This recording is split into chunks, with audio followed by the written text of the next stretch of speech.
Hello നമസ്കാരം. ഈ വരുന്ന ഓണക്കാലത്ത് റിലീസ് ചെയ്യാൻ പോകുന്ന വമ്പൻ ചിത്രങ്ങൾ ഏതൊക്കെയെന്നാണ് ഇന്നൊരു വീഡിയോയിൽ നോക്കാൻ പോകുന്നത്. വീഡിയോയിലേക്ക് മുൻപ് വീഡിയോ ലൈക്ക് ചെയ്യുക, ചാനൽ സബ്സ്ക്രൈബ് ചെയ്യുക.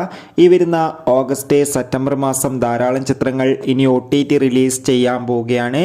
നമ്മുടെ ചാനൽ ഭാഗം പരിശോധിച്ചാൽ നിങ്ങൾക്ക് കാണാൻ വേണ്ടി സാധിക്കും. നേരെ ഇന്നത്തെ വീഡിയോയിലേക്ക് പോകാം.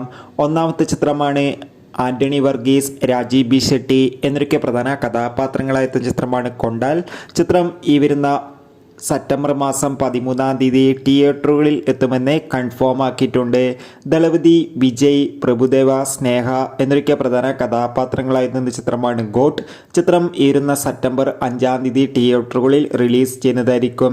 ദുൽഖർ സൽമാൻ, മീനാക്ഷി എന്നൊക്കെ പ്രധാന കഥാപാത്രങ്ങളായിരുന്ന ചിത്രമാണ് ലക്കി ഭാസ്കർ. ചിത്രം ഈ വരുന്ന സെപ്റ്റംബർ മാസം 7-ാം തീയതി ആയിരിക്കും തിയേറ്ററുകളിൽ എത്തുക.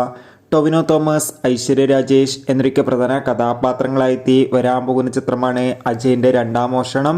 എല്ലാ സിനിമാ പ്രേമികളും ഒരേപോലെയാണ് ചിത്രത്തിൻ്റെ റിലീസിനായി കാത്തിരിക്കുന്നത്. ചിത്രം സെപ്റ്റംബർ 12-ാം തീയതി ഓണം സ്പെഷ്യലായി തിയേറ്ററുകളിൽ എത്തുമെന്ന് കൺഫേം ആക്കിയിട്ടുണ്ട്. ജോജു നായകനായി വരാൻ പോകുന്ന ചിത്രമാണ് പണി. ചിത്രം ഈ വരുന്ന സെപ്റ്റംബർ മാസം തന്നെ ഓണം സ്പെഷ്യലായി തിയേറ്ററുകളിൽ എത്തുമെന്ന് കൺഫേം ആക്കിയിട്ടുണ്ട്. എന്തായാലും ചിത്രത്തിൻ്റെ റിലീസിനായി നമുക്ക് കാത്തിരിക്കാം.